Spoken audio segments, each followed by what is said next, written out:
Comecei a gravação correta e vamos lá, compartilhar a tela. Perfeito. Então vamos lá, pessoal. Primeira pergunta aí, rapidinho, para eu ver quem tá. Quem que já usou aí algum agente de IA?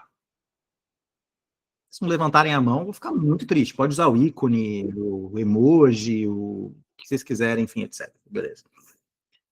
Espero que 112% das pessoas aqui dessa reunião já tenham usado de alguma forma. E tem vários sabores, né? Tem ali, por exemplo, o Gemini pronto na UX, a gente pode construir os nossos próprios e tudo mais também. O fato é o seguinte, pessoal, aqui a gente óbvio, vai falar muito de API, integração, vocês já vão entender onde eu vou chegar, mas a gente tem que entender o contexto de TI no qual a gente está inserido e no qual todos nós estamos inseridos, tá?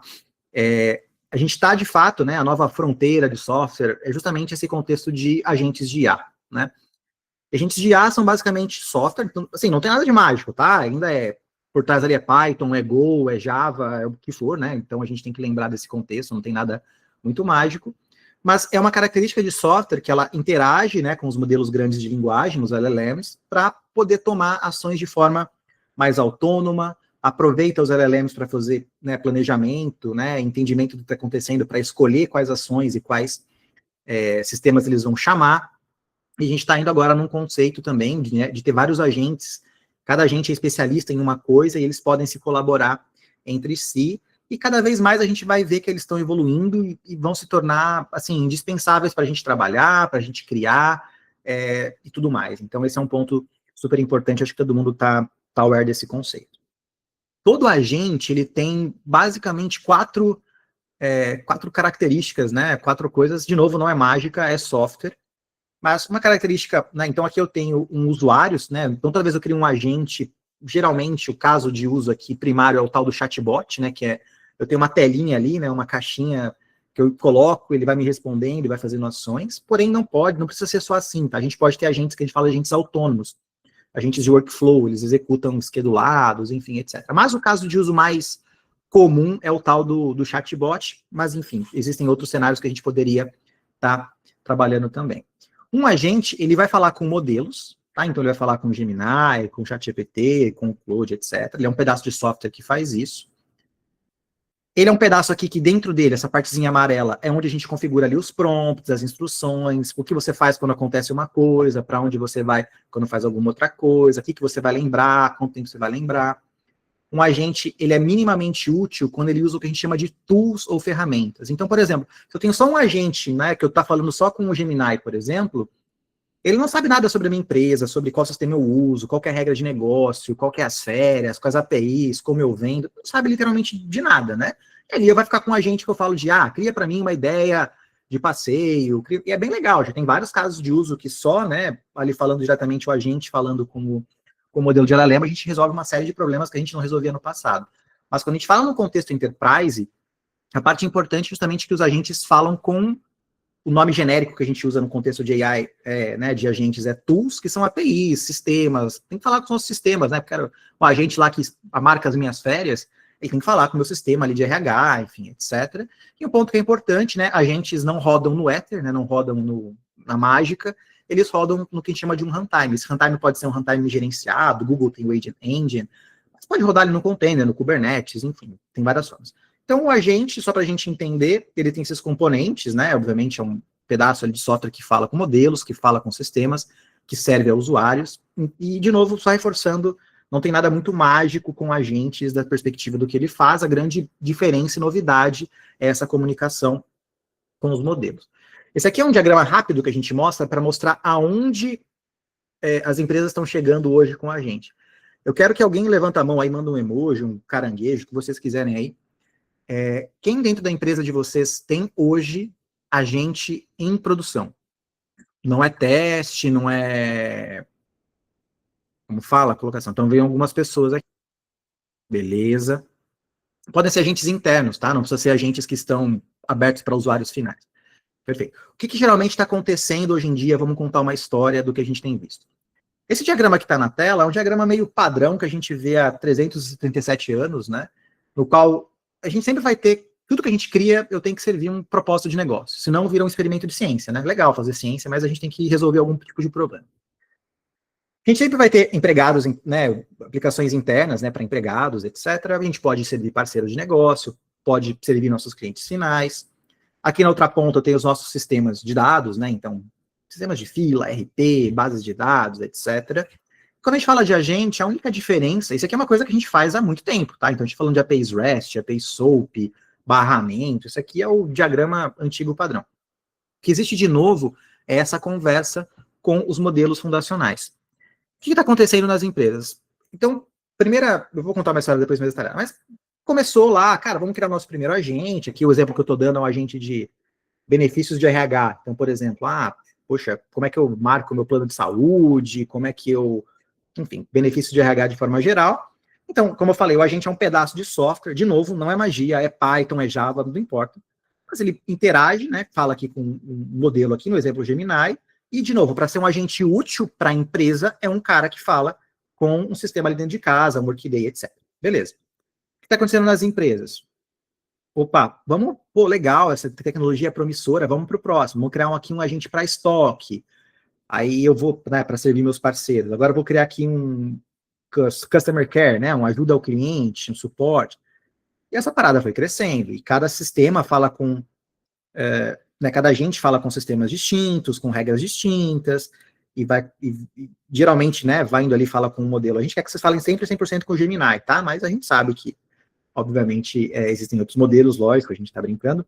Mas o que aconteceu é que esses caras estão se proliferando. Lógico, cada empresa na sua jornada de adoção, no seu cenário, mas é uma tendência que, eventualmente, todas as empresas, de qualquer indústria, qualquer tamanho, a gente vai ver essa proliferação gigante desses softwares, né, que são agentes. Então, os desafios que estão acontecendo aqui, eu quero que vocês notem, são desafios que vocês vão ver que é muito análogo ao que a gente comumente tem resolvido com o Appidy ao longo do tempo, eu já vou voltar para lá. Mas quais são os desafios que estão acontecendo? Cara, agora tem muita gente na minha empresa, tá? Feito pela área A, pela área B, etc. E geralmente eu tenho um problema de governança, ou seja, cara, quais modelos estão sendo acessados, com quais características, com quais chaves, como é que a gente está controlando o budget ou passando o PIRIS, né, ali dentro de casa para fazer o chargeback dessas compras. Uma perspectiva daqui para baixo, né, quando a gente vai falar com os nossos sistemas, cara, como é que eu garanto, né, que esses agentes que estão pipocando aí não vão derrubar o meu sistema de RH, a minha base de dados financeira, etc. Ou até para vocês entenderem um detalhe característico. Então, pensa que eu tenho aqui um agente de benefício de RH, e vamos supor que quem está usando, no primeiro momento, esse agente de benefício de RH é o Cabral. O Cabral é um funcionário ali perrapado, não manda nada. Eu posso, por exemplo, né, esse agente ele fala com o Workday, aqui o Workday é um exemplo de um sistema de RH, eu posso ver o meu salário, mas teoricamente eu não posso ver o salário de ninguém. Agora, se o mesmo agente está sendo utilizado, por exemplo, pelo chefe do RH, pelo CEO da empresa, teoricamente pode haver uma regra que ele, usando o mesmo agente, ele pode ver o salário de todo mundo, por exemplo. Então, como é que eu medio essas credenciais, não só as credenciais dos agentes, mas dos usuários que usam os agentes, né? E lógico, como eu falei para vocês, o conceito, né, para onde a gente está indo, deriva muito de microserviço, etc., é que a gente vai ter cada vez mais agentes especializados em tarefas, e eles podem colaborar e falar entre si. Então, a gente pode ir até uma parte, agora eu vou chamar o outro agente para fazer uma outra tarefa, e, literalmente, quando eles se conversam, não existe nada que permita, né, que garanta que um agente não vai fazer um DDoS no outro agente. Né? Então, cara, esse agente aqui foi mal codificado, teve aquilo um erro sistêmico, não tem nada que garante que ele vai lá, sabe, gerar 300 milhões de chamadas e derrubar esses caras. Então, aqui são alguns resumos, tem uma série de outros problemas aqui na camada de segurança, governança, visibilidade, escala, mas a questão é, a gente está chegando num problema de escala. E o que a gente está vendo em muitas empresas, justamente, eu vou tentar dar um desenho com o meu dedo aqui, vai ficar horrível, mas espero que vocês entendam. Então começou com um hype muito grande, cara, gente legal, porque a tecnologia de fato é muito promissora, muito. Então começou com um hype, cara, a gente vai fazer para tudo, AI para tudo, etc. O CEO mandou, sei lá, alguém mandou, vamos fazer top-down. Beleza. E aí o que aconteceu foi o seguinte, agora vamos levar para prod. Quando a gente fala vamos levar para prod, aí começou a vir galera de segurança, galera de operações, infra, cloud, etc. Falou, para, bloqueia tudo. Ou seja, como é que, cara, e firewall, por onde vai sair essa chamada? Como que a gente não garante? Como é que eu vou fazer o chargeback? Então, galera meio que começou para um espera. E o que a gente está vendo agora nas empresas é essa curvinha de volta. Olha, vamos adotar, a tecnologia sim é promissora, vai resolver muitos problemas, porém vamos adotar essa curvinha aqui com governança. Então, justamente a gente, cara, várias empresas estão nessa, né, tem essa curvinha, é literalmente o hype cycle do Gartner, né? Mas no contexto de AI que a gente tem visto na prática é isso. Cara, vamos. Aí chega lá o time de SEC, time de infra, porque o que é isso, né? Não aconteceu. Vamos agora começar de fato subindo. E o que a gente tem para poder ajudar nessa governança de agentes, governança da comunicação, segurança? Eu quero que vocês notem um ponto. Aqui é o mesmo diagrama, é um agente, tá? Que pode estar sendo rodando ali, e existem frameworks para codar os agentes, né? Eu falei, é Python, Java, existe o Google ADK, que é um framework que a gente usa, mas tem LangChain, tem os frameworks ali, CrewAI, etc. O que acontece? É uma versão daquele diagrama anterior, só que eu mudei um pouco. Um agente, por definição, né, é um software que fala, primeiramente, ele pode falar com modelos de AI. Então, ele fala aqui com o Gemini, por exemplo. Como eu falei para vocês, para ele ser um agente minimamente útil, né, real, do mundo real, ele tem que falar com os nossos sistemas, com os nossos dados ali dentro da nossa empresa, senão ele vira um agente meio fluffy ali. E como eu falei, existe agora essa tendência na qual os agentes vão colaborar entre si através de um protocolo. Então, eu não quero olhar muito para dentro do código do agente, eu quero meio olhar o que sai e entra do agente. Quero que vocês digam aí, pode colocar no chat, etc. O que vocês acham? O que é isso aqui? O que é isso aqui? O que é isso aqui? O que vocês acham que é isso, essas linhas que eu estou passando? O que tem em comum entre todas elas? Alguém tem que arriscar, por favor. Fala aí, alguém tem que arriscar. O que são essas coisas todas? API Gateway. São APIs. Então, assim, aqui eu estou falando do gateway, né? Mas tudo chama API. Então, toda vez que eu tenho um agente, eu quero mostrar isso para vocês hoje, um software de AI que fala com o Gemini, ele está usando uma API. E não tem nada de especial nessa API de novo ou mágico. Eu vou mostrar para vocês aqui hoje. Não tem nada de novo. Mesma coisa aqui, quando a gente fala por protocolos diretamente chamando API, ou por esse novo protocolo ou forma de trabalhar com APIs, que é o Model Context Protocol, ou MCP, é uma API. A2A também, tá? Streamable HTTP, enfim, é uma API. E a gente tem resolvido com o Epid, historicamente, esse problema de escala há anos, há décadas, etc. Então, é justamente o que a gente está trazendo para dentro do Epid, é a utilização do Epid como esse mecanismo de governança aqui dentro desse contexto. Então, a gente pode colocar, por exemplo, pegar os produtos de API do Epid e controlar. Galera, a gente vai ter aqui um consumo específico por quantidade de tokens. Então, você vai ter um token hit limit. Ou eu vou fazer aqui, ao invés de eu dar a credencial diretamente para esses softwares, cara, você tem que ir a service account do Gemini, vai lá e destrói. Ou a chave de API do ChatGPT vai lá e destrói. Não. Você vai ter uma chave de API do Epid, e o Epid tem a chave do modelo, né, ali para trás, para a gente poder fazer esse tipo de mediação, porque se tem algum problema, esse cara aqui, né, dá pino, enfim, eu quero ter uma camada ali de indireção centralizada, na qual eu consigo ter esse nível de governança e controle também. Ou mesmo, como é que eu faço chargeback dessas coisas, Cabral? Porque tem vários frameworks que a galera está usando, a galera está usando vários modelos, é realmente muito complicado a gente usar isso. Como é que a gente faz? A gente também pode usar o Epid para isso. E essa arquitetura que a gente está trabalhando com o Epid em vários clientes, é uma coisa muito promissora, é justamente, não tem nada novo. A gente tem algumas policies novas, né, da perspectiva do Epid, eu vou mostrar rapidamente para vocês hoje, essa é a ideia aqui para rolar na prática. A gente tem um tipo de flow novo dentro do Epid que eu quero mostrar para vocês, que é o Event Flow, mas o ponto é, todas as premissas que o Epid já tem, cara, hit limit, OAuth, etc., elas se aplicam para esse conceito de AI. E a gente está tendo bastante sucesso em trazer o Epid como ferramenta de governança para trazer ordem para aquele caos que eu havia mostrado no slide anterior. Tá? Então, eu quero mostrar essas coisas na prática, eu quero que vocês vejam uma chamada de API, para vocês verem, né, para modelo, para vocês verem que não tem nada de mágico que está acontecendo ali. Eu acho que é importante para a gente, como comunidade de API, a gente entender, cara, qual que é a API do LLM? A gente tem que saber qual que é o payload. A gente meio que tem, não precisa ser especialista, né, saber cada vírgula, mas é importante que a gente enxergue, a gente veja que não tem nada mágico no que está acontecendo ali, e que a gente consegue manipular e trazer uma série de coisas, tá? Aqui, rapidamente, eu vou pular, a gente vai ver que tem uma série de coisas que a gente pode trabalhar com o Epid, tá? Eu posso ter uma visão mais segurança, né? Então, por exemplo, como é que a gente bloqueia prompt abusivo? Eu sempre conto a história, lembra? Tinha uns 6 meses atrás, que o cara estava lá no site de e-commerce, falou com o chatbot, convenceu o cara a dar desconto, né? enfim, tem várias estratégias ali de artifícios para você manipular prompts, ou vazar dados sensíveis, log, essa questão que eu falei para vocês, né, de autorização. A gente vai confiar em todos esses centenas de agentes, vou dar a chave ali do Gemini e uso aí. Não, a gente tem que ter alguma camada de mediação de segurança para ter essa camada de controle. Então tem uma série de vieses aqui do que a gente pode trabalhar com o Epid, com uma camada com, né, foco em segurança.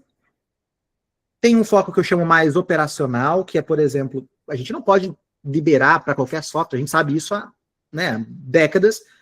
Consumo ilimitado não existe, a gente vai derrubar coisas. Então, como é que a gente consegue fazer, né, o token hit limiting desses caras chamando? Então, token, para quem não conhece, é a forma, né, digamos assim, que os LLMs são cobrados, praticamente todos, né, e que eles cobram, é a métrica de custo, basicamente, dos LLMs, né, então não é por chamada, digamos assim, eles cobram pelo tamanho ali dos prompts e das respostas que são colocadas. Então, a gente pode rotear entre modelos, a gente pode entender tendências de consumo ali com analytics, eu posso fazer o app de chavear, né, a chamada, o agente nem vai ver isso, né, mas tá vindo sei lá, uma chamada para uma região do Gemini, tomou um erro ali, um 429, alguma coisa, o app pode automaticamente chavear para uma segunda região e o agente que está lá na ponta nem fica sabendo também.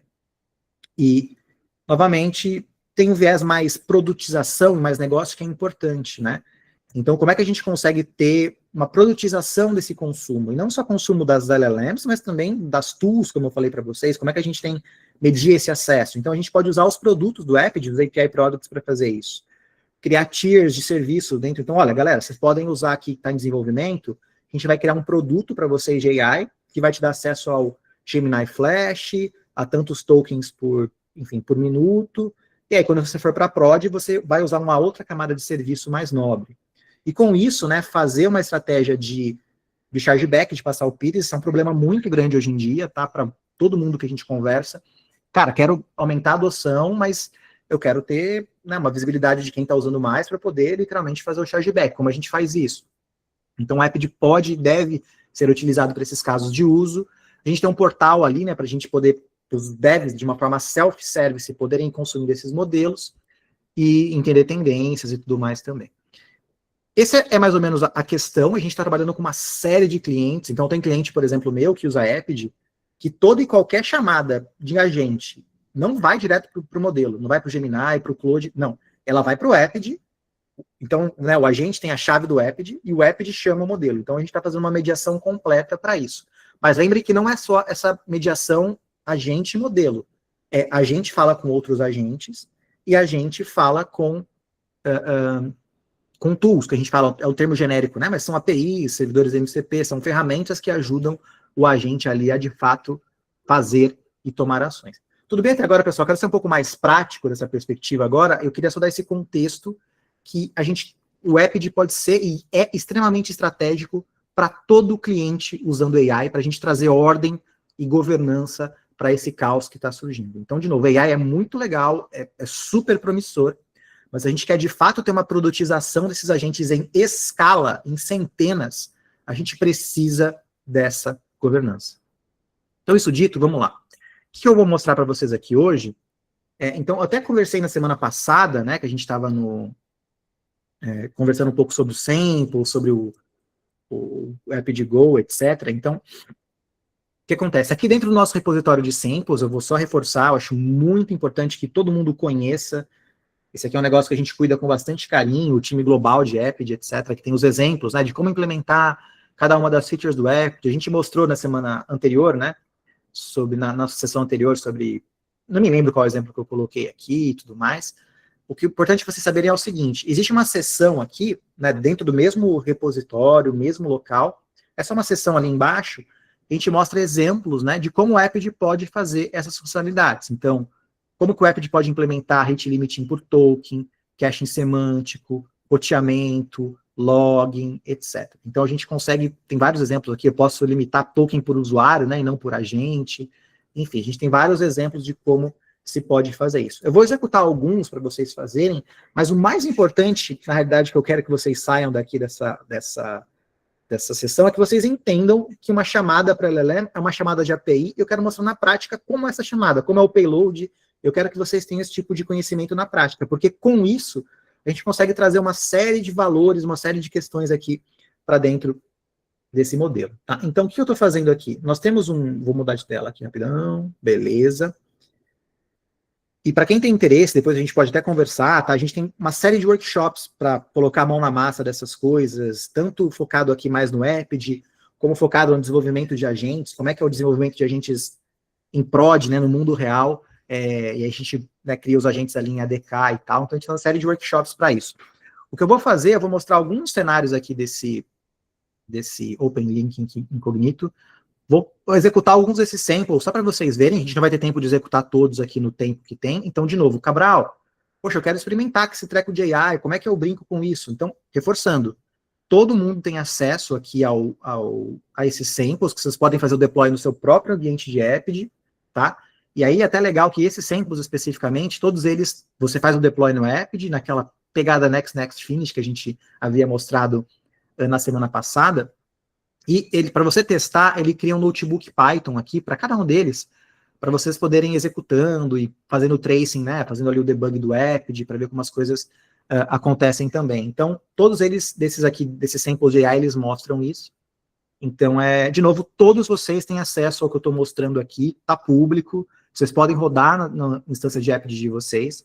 Eu acho que é uma camada bem interessante também. Isso dito, vamos para a prática. Vamos mudar para cá, eu estou entrando no ambiente aqui. E aí deixa eu já fazer outra coisa aqui também, que eu tenho que copiar. Vou executar alguns desses samples aqui na prática pra gente. Vou copiar esse cara, vou rodar para cá, vou rodar para cá.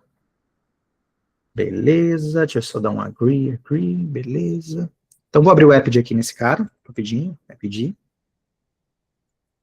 Nesse meu exemplo, só para vocês entenderem, ele já estava... cadê aqui? Ele já fez o pré-deploy, né, de vários desses proxies que a gente vai estar utilizando também, então de login, de roteamento, login com streaming, etc. Então ele está até fazendo deploy aqui a quente nesse momento, mas enfim. E aí eu vou executar esses exemplos aqui num notebook Python aqui, eu estou rodando dentro do Vertex Collab Enterprise aqui, enfim, para quem conhece um pouco de notebook, é só uma forma mais controlada ali que o time... Geralmente pessoas de dados usam, né, notebook para poder executar, mas vocês vão entender que é tranquilo. Vou só conectar aqui rapidinho. Mas a ideia é que a partir desse notebook a gente vai gradativamente ali exercitando e chamando também. Não preciso disso. Vamos lá. O que está acontecendo aqui? Vou para cá. Beleza. Opa. Vou usar aqui meu usuário temporário. Beleza, vai levantar meu runtime. Vou só instalar as bibliotecas aqui rapidinho. Esse aqui é só para vocês entenderem, é um laboratório que a gente pode rodar com vocês, etc. Né, pode fazer com one-on-one aqui. Infelizmente, como eu falei para vocês, estou improvisando hoje, mas a gente pode eventualmente também alocar aqui. Eu vou já só colocar algumas informações aqui. Meu projeto, minha localização. Então, vamos lá. Meu projeto. Minha localização do meu lab está em UESIST 4. E minha URL do EPD está aqui. Beleza, beleza. Vamos lá, enquanto ele está conectando aqui. O primeiro exemplo que a gente vai executar vai ser justamente, é um exemplo simples de login, mas eu quero mostrar algumas características interessantes, porque aqui me permite mostrar um pouco do payload que eu falei para vocês, como a gente pode trabalhar com outras coisas. Então é bem interessante do que vai rolar aqui dentro dessa abordagem, né, de AI, para meio que desmistificar essa história de que, putz, AI é mágico, etc. Cara, AI é API. Vocês vão ver que eu vou mostrar na prática o que é. Não tem nada muito de mágico no que está acontecendo aqui também, tá? Então, deixa enquanto ele vai executando aqui, executa esse cara aqui. O que eu vou fazer nesse primeiro caso? Eu tenho, né? Então, esse é o primeiro ponto. Aqui está o Gemini, nesse meu exemplo. Poderia, de novo, ser qualquer outro modelo. Aqui a gente está usando o Gemini por conveniência. Aqui eu tenho o meu agente, que é, de novo, um pedaço de software, nada mágico. E o que acontece? Ao invés desse agente apontar diretamente para o Gemini, pelas SDKs ali, que eu já mostro para vocês, ao invés de fazer isso, ele vai chamar o EPD. Eu já vou mostrar para vocês como é fácil fazer isso. Cabral, poxa, a gente criou aqui 300 bilhões de agentes, e agora eu quero ter essa governança através do EPD, eu vou ter que recodificar completamente meus agentes? Não. Vocês vão ver que é uma linha de comando que a gente muda ali nos agentes, né? Para fazer esse tipo de reapontamento, e somente com isso a gente já vai conseguir ter todos os benefícios do que eu colocar para lá. E o que é a ideia aqui? Eu vou criar uma estratégia de login. Tá? Então eu quero ter o rastreio detalhado, por exemplo, sobre o que entra, o que sai, né? Então a gente pode ter esse para um viés de segurança, pode ser para um viés de melhoria dos próprios softwares, enfim, etc. Lembrando que várias SDKs distintas, elas geram logs de forma diferentes, então o que a gente pode usar o Epid aqui é para trazer consistência nessa camada de login, de acordo com o que a gente está fazendo também. Tá? Então deixa eu executar aqui, esse negócio de não está problema, mas tudo bem. Vou reexecutar esse cara, já foi. Tá, vai lá, 3. Eu vou meter o doco aqui que eu já vou seguir. E nesse exemplo aqui, primeiro, é um foco de login, foco de correlação, vocês já vão entender, mas aqui o mais importante que eu quero mostrar para vocês é o payload, eu já vou chegar lá no Epid. Tá? Então, aqui, só para vocês entenderem, como é que esse agente, né, estou simulando aqui um cliente, né, e da perspectiva de qualquer modelo, ele é um cliente. Então, essa aqui eu estou usando a SDK do Google, que chama GenAI SDK, é o nome da questão. E nota que a única coisa, então, como eu falei, Cabral, eu tenho que mudar meus agentes para usar o Epid. A única coisa que eu tenho que fazer é mudar um parâmetro, chamado base URL. Então, ao invés de eu vou colocar para uma API, e essa API aqui é um endpoint dentro do Epid. Só isso, é um proxy dentro do Epid. Então, é um ponto muito importante. Essa alteração de trazer para os agentes a governança do Epid é simplesmente um reapontamento, né, do agente para passar pela URL do Epid. Então, por exemplo, esse V1 samples LLM login, ele é literalmente esse... Deixa eu ver se já foi deploy de mais alguns aqui. Espero que tenha dado certo. O treco tá live aqui, tá? Beleza, tá colocando mais alguns. Mas é esse daqui, ó. LLM login V1. Então, tem a minha URL do Epid. Se eu vejo aqui no endpoint, ele termina, né, com /v1, /samples, /LLM login, que é literalmente a URL, né, que eu coloquei aqui da perspectiva do cliente, né?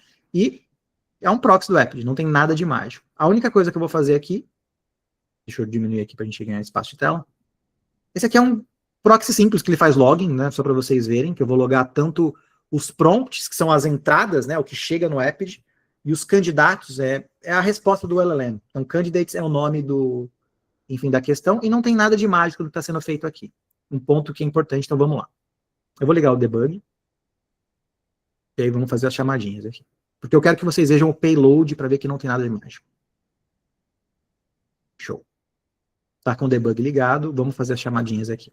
Então, vou fazer. Aqui, o que ele está fazendo? Está literalmente mandando um prompt chamando por que a Terra é redonda. É isso. É bem tosqueiro o que ele está fazendo, mas só para vocês entenderem um pouco do fluxo.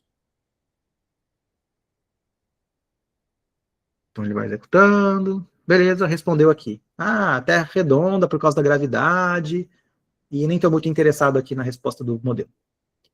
Vamos no Epid para a gente ver, eu acho que esse é o ponto mais importante da sessão de hoje, que eu quero, talvez, desmistificar alguma coisa.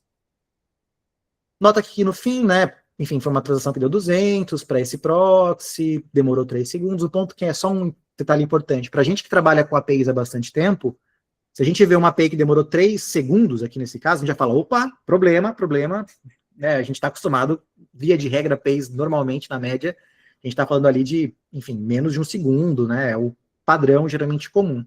Isso não é para os LLMs, tá? Os LLMs, eles, né, essas chamadas de API para esses modelos, geralmente eles são mais demorados mesmo, e isso é normal, tá? Então, esse é um primeiro comentário para quem aí está acostumado a trabalhar com APIs normais do dia a dia, né?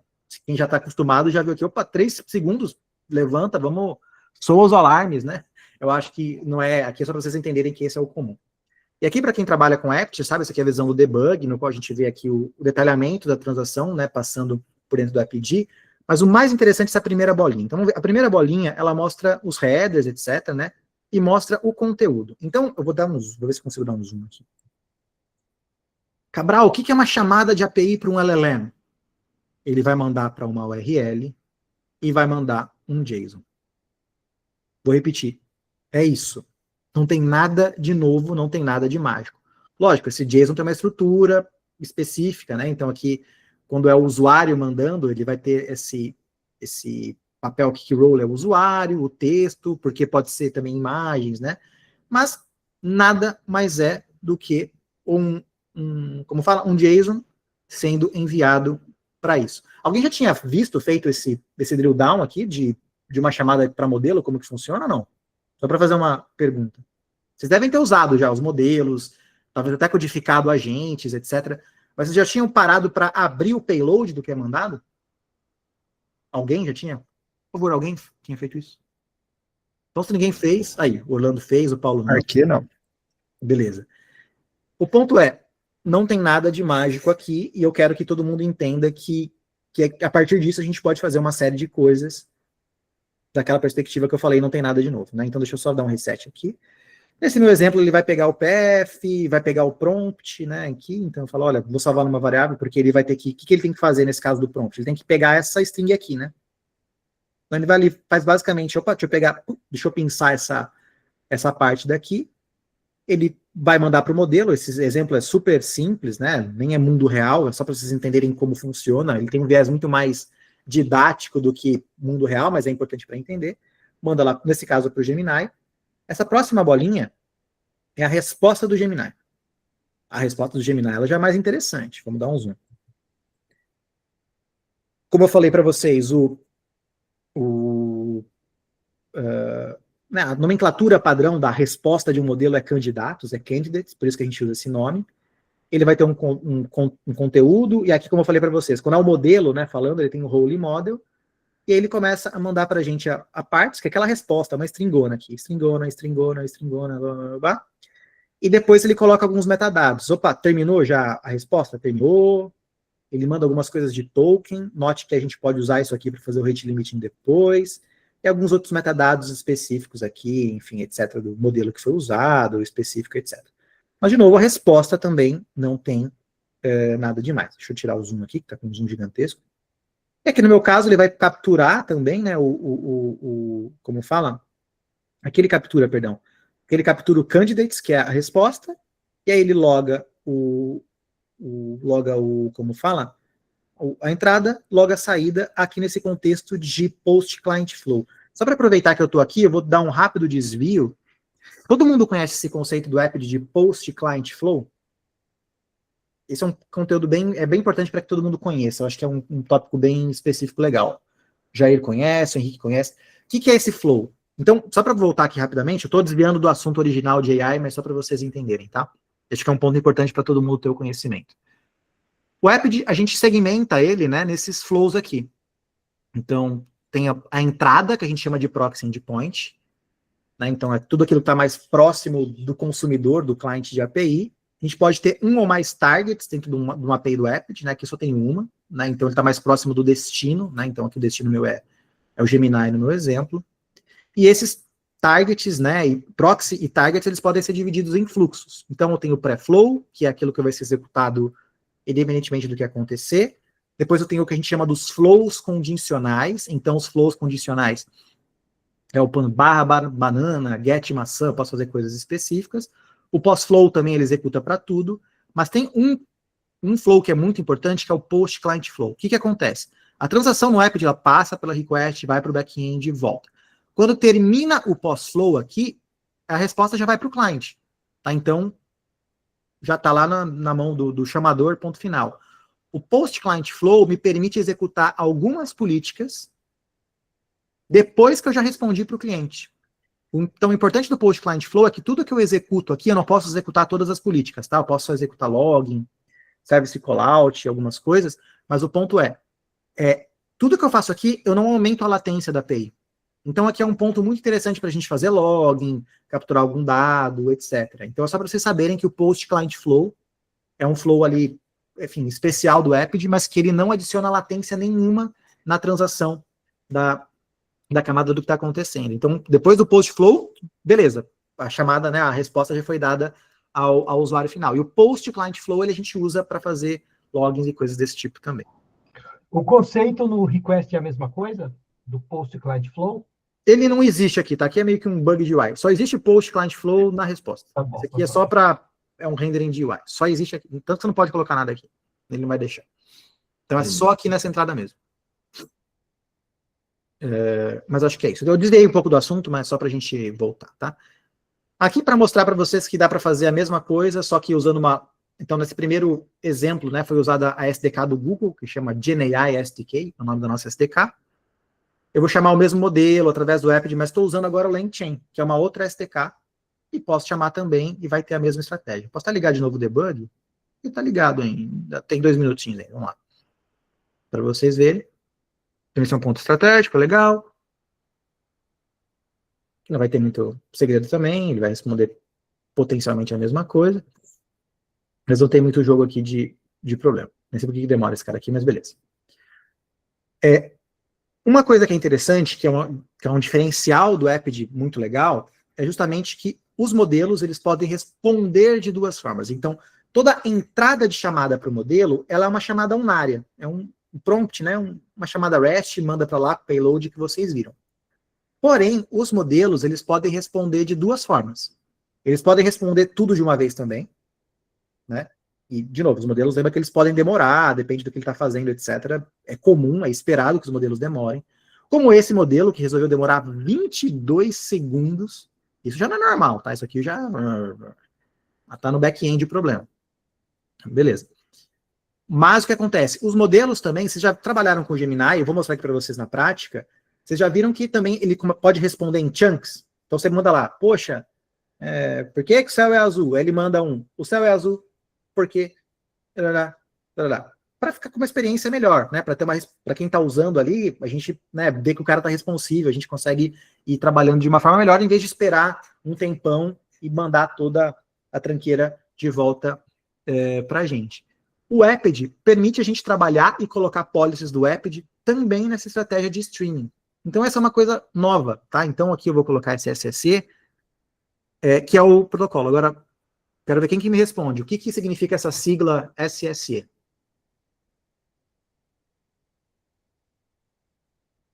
Quem responder ganha...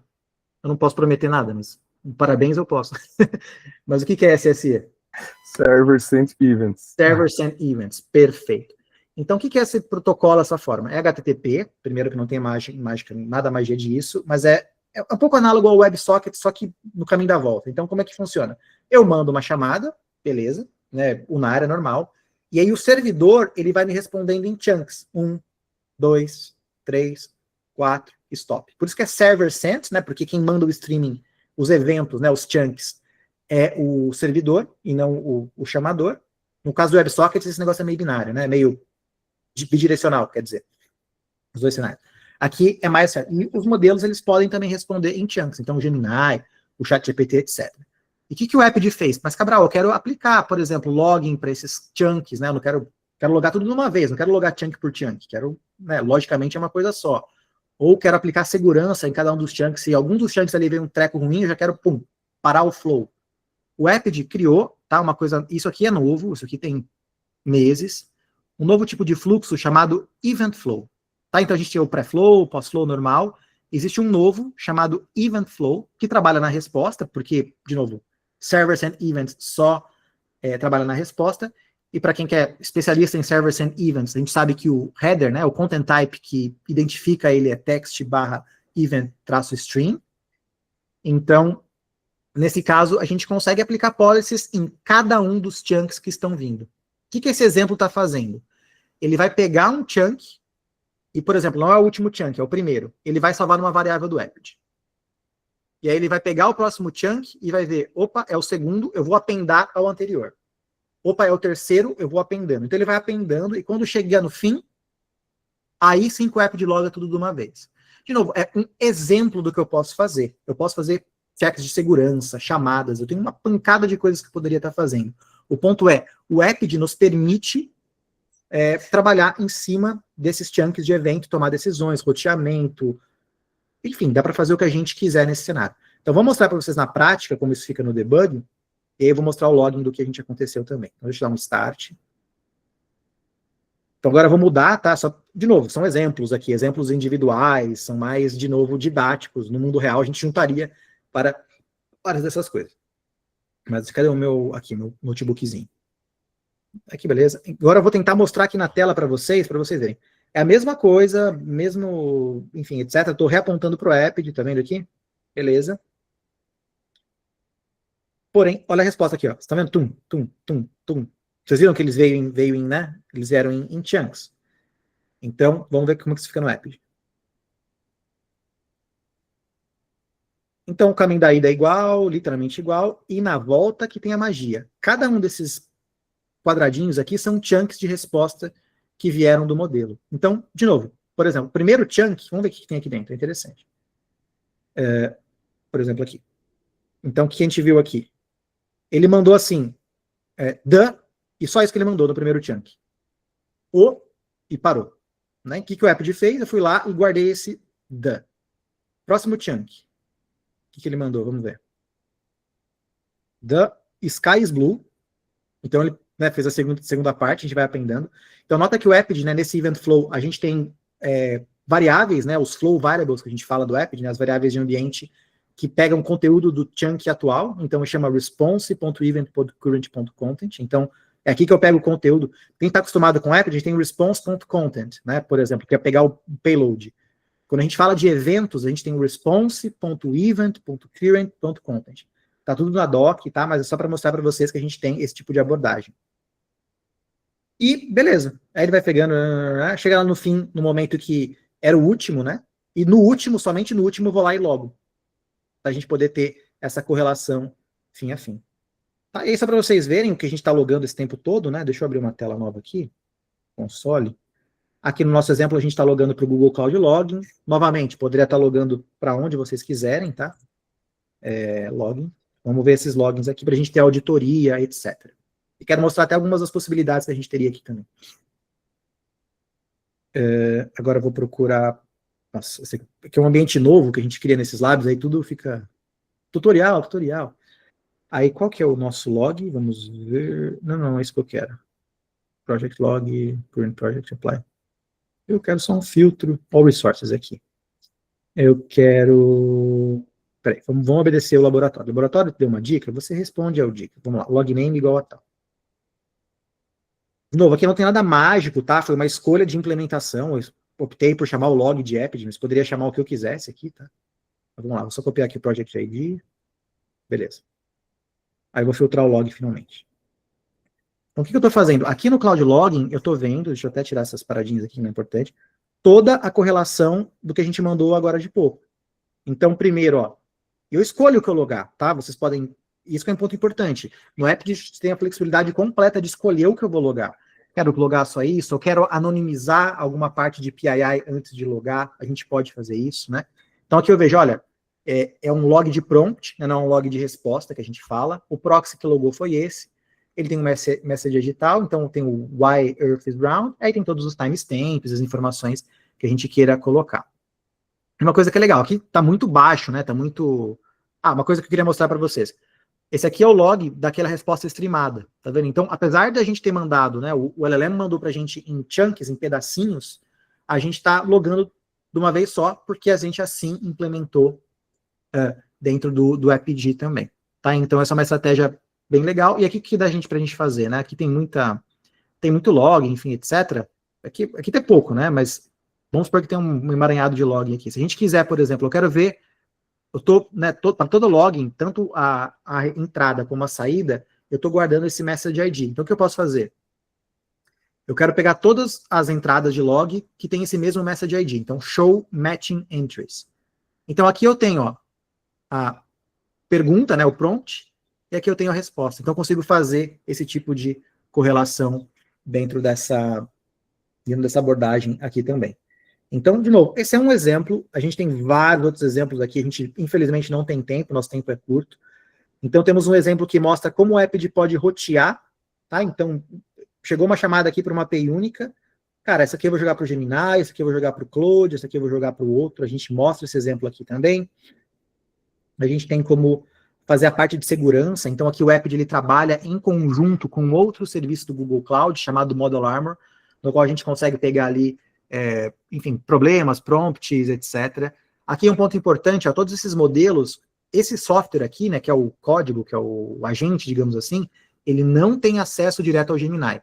Ele vai ter acesso a uma chave de API do Epid, e através do mecanismo de produtos do Epid, como vocês conhecem, você tem acesso, e dali ele vai e chama também. Então, essa questão de mediação de segurança é super comum também. Então, tem essa questão de segurança, uma questão de caching semântico, é uma forma que a gente também trabalha com outro serviço do Google Cloud, chamado Vector Search, para poder acelerar chamadas de LLM e economizar dinheiro também, é um ponto bem interessante. O Token Rate Limits, então, é como é que a gente consegue fazer, né, aplicar os API Products, para poder fazer não só Rate Limit por chamada, né, chamada por minuto, que eu posso continuar fazendo, não tem problema nenhum, mas como é que eu faço isso também por contagem de token, porque o cara pode mandar uma única chamada, mas que é tipo assim, o livro do Senhor dos Anéis, sabe? E isso é muito custoso da perspectiva do LLM, então o Epid pode cuidar e fazer esse tipo de abordagem. Aqui a gente mostra o chargeback dos reportes, é bem interessante. A gente pode ver claramente no Epid qual agente está consumindo mais tokens de entrada, mais tokens de saída, ou qual usuário que usa o agente. Lembra que eu falei desse conceito, né? Posso ter um agente sendo usado por múltiplos usuários. Então, a gente também consegue ter essa questão aí de dinamismo para fazer esse tipo de abordagem. O Epid, automaticamente, quando detecta um erro numa região, no modelo, ele automaticamente chaveia, sem o agente precisar fazer nada, ele automaticamente chaveia para outra região, e o agente só vai... Teve uma latência maior ali, mas tudo bem. Então, ele nem precisa se preocupar com isso. Posso fazer setup de multi-tenancy, etc. E aqui outras coisas mais específicas também. Então, de novo, não tenho tempo para passar por todos, eu quero que vocês saibam, eu quero que todos aqui, alguns de vocês já sabiam, né, mas eu queria que todos aqui soubessem que qualquer chamada de API, né, para LLM e resposta de LLM é uma chamada de API, e vocês têm que entender ali, eu acho que é muito importante entender no mundo de hoje qual que é o payload, qual que é o conteúdo desses caras também, e de novo, a gente tem aqui uma ferramenta muito estratégica, uma plataforma muito estratégica para ajudar nesse caos lá que eu estava falando do começo, né, da governança de AI no geral, justamente para a gente poder fazer todo esse tipo de abordagem. A gente tem muito mais conteúdos aqui, etc., mas também não quero me passar do tempo que a gente tem alocado, quero deixar também alguma coisa para comentários e respostas também. Mas acho que é isso, pessoal. Minimamente útil essa conversa. De novo, eu peço desculpa, hoje o plano original era o pessoal da Único apresentar, mas, enfim, o Thiago teve ali um problema de saúde, então a gente está aqui rebolando em cima da hora, mas espero que tenha trazido alguma coisa que seja útil para todo mundo também. E, de novo, reforço ali pelo form, mandem para a gente pedidos ou sugestões de que vocês querem apresentar. Já temos aí, está aberto para todos, tá? Clientes, parceiros, outros Googlers, aqui é bate-papo técnico, e a gente já tem 2 pedidos, tá? A Aline pediu para a gente, eu acho que é interessante, a gente dar uma revisada rápida na camada Analytics, Reporting, etc., do Epid como um todo, e também acho que o Trave a gente pode também responder, Trave, até sugerir uma coisa lá associada, não sei se o Trave está aqui na call ainda, mas sobre Terraform, mas eu posso cobrir um pouco sobre o que a gente já tem bastante coisa pronta, talvez falte conhecer o que tem pronto com relação a Terraform, mas Terraform é um tema bem quente, né, para muita gente, a gente pode cobrir esses próximos tópicos também. Boa, ô Cabral, Trave aqui, eu também mandei um outro tema de, a gente vê como é que a gente fala bastante de tokens de entrada, token limit, até o que você estava falando agora, né, como o Epid pode ajudar a gente com o view, né, porque para geração de vídeo e imagens é bem diferente, né, e isso é um tema que está pegando aqui, né, então é muito legal. Não consigo contribuir, queria aprender, né, e ver o que a gente consegue. Não, é um tema exato. A chamada é a mesma, então, assim, só vou fazer uma coisa que é legal. É só para vocês verem, Gemini, API, REST, Reference. Estou indo no Google mesmo aqui, só para vocês verem. Deixa eu ver se é aqui mesmo que eu tenho que colocar. Aqui você tem a referência, não é isso que eu queria essa daqui, eu acho. Aqui a gente tem, Trave, por exemplo, aqui, não é isso que eu queria. Tem um lugar que mostra certinho, depois eu mando para vocês, a referência exatamente do payload de entrada, payload de saída, e o view também tem o seu, tá? Então, um usuário, será que pode pedir 50 vídeos? Como é que a gente pode botar um token para o usuário? Dá para fazer. Uma coisa assim, né? Para a gente ver isso aí. Dá para fazer. Aqui, ó, esse aqui é o payload do view, tá? Ele tem várias coisas que são opcionais. Você pode mandar uma imagem, né, de origem, você pode mandar um vídeo de origem, depende do que o SDK faz, mas a gente pode limitar por usuário, sim, cara. Então isso é uma coisa, porque esse cara é caro, né? A gente sabe que é caro, né? Então, esse é um cara que nem é bem o token rate limit, mas aqui eu acho que dá para fazer porque o View é diferente do Gemini tradicional, né? Ele cobra por vídeo mesmo, por transação. Então, a gente pode pegar ali por um user ID, por exemplo, e fazer um rate limiting bem mais apertado, saca? Por cara usando também. Mas, enfim, a gente discute, eu acho que é um tópico bom também, porque o View é um cara bem interessante, é uma API de alto valor, né? E a gente tem que controlar o uso dela assim.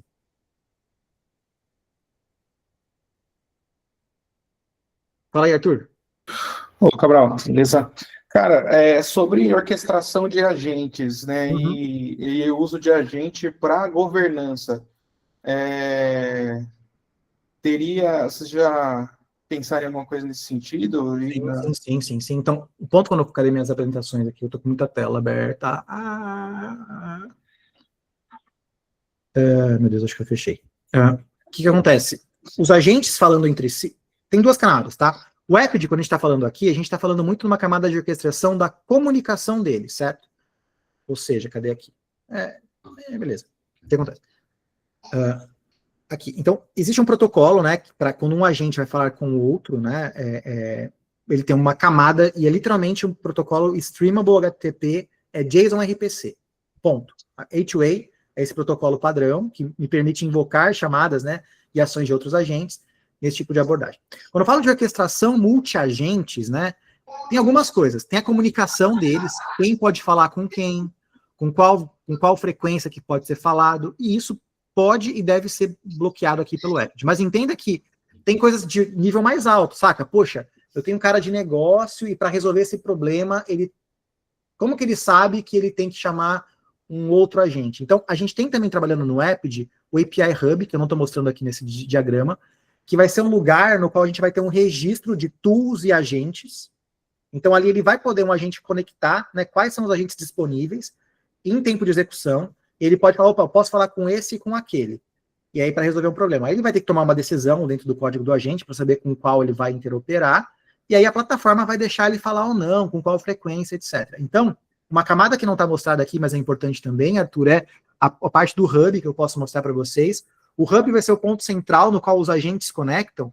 E eles podem ver outros agentes disponíveis, outras APIs ou MCPs, né, digamos assim, disponíveis que eles têm para poderem dinamicamente tomar decisão de fazer, e ali, como um time de plataforma, você pode tomando decisões. Mas assim, o agente, qual agente, ele pode falar com A, B e C, mas se ele vai falar com o B ou com o C, é meio que uma decisão do código do agente também. Então, só para dizer que tem uma camada comunicação, né, tem uma camada descoberta, e a gente tem também uma camada mais negócio, código, lógica, que ele, enfim, dependendo do que eu colocar lá nos prompts, ele vai escolher um ou outro, né? Assumindo que ele possa chamar os dois.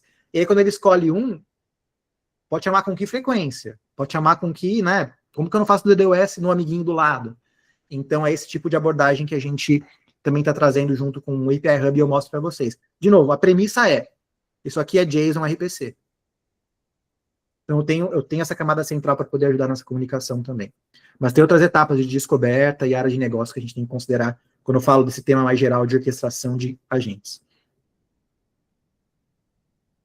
Boa, mas aí nesse cenário, o Epid, ele seria um atuador ali ativo na orquestração ou um intermediário só? Por exemplo, ele faria orquestração ativamente ou a gente chamaria o Epid que estaria no meio, entendeu?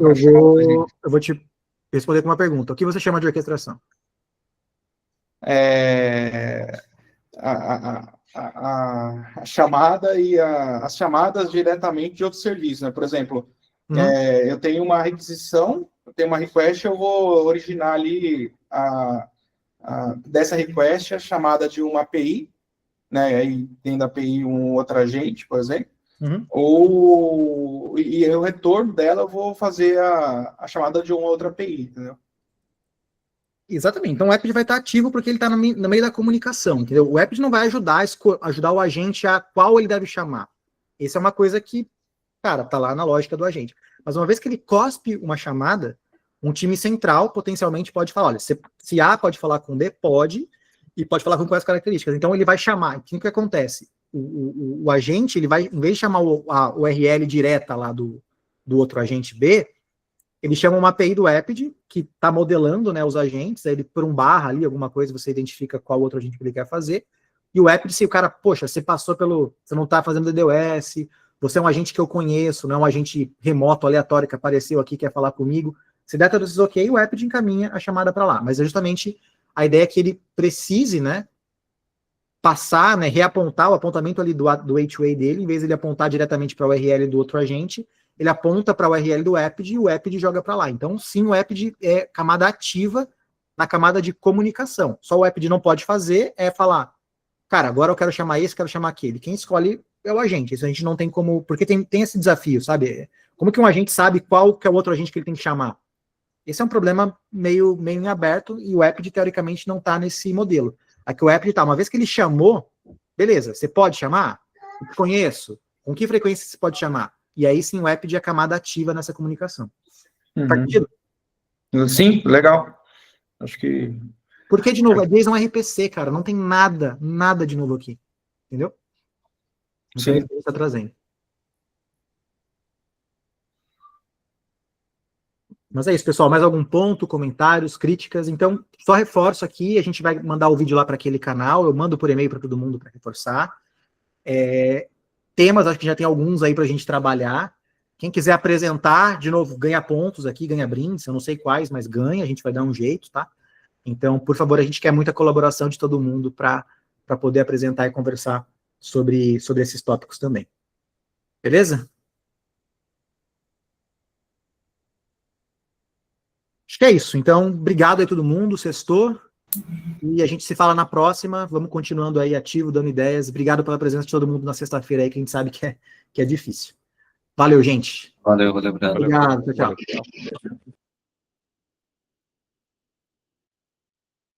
Pode gravar.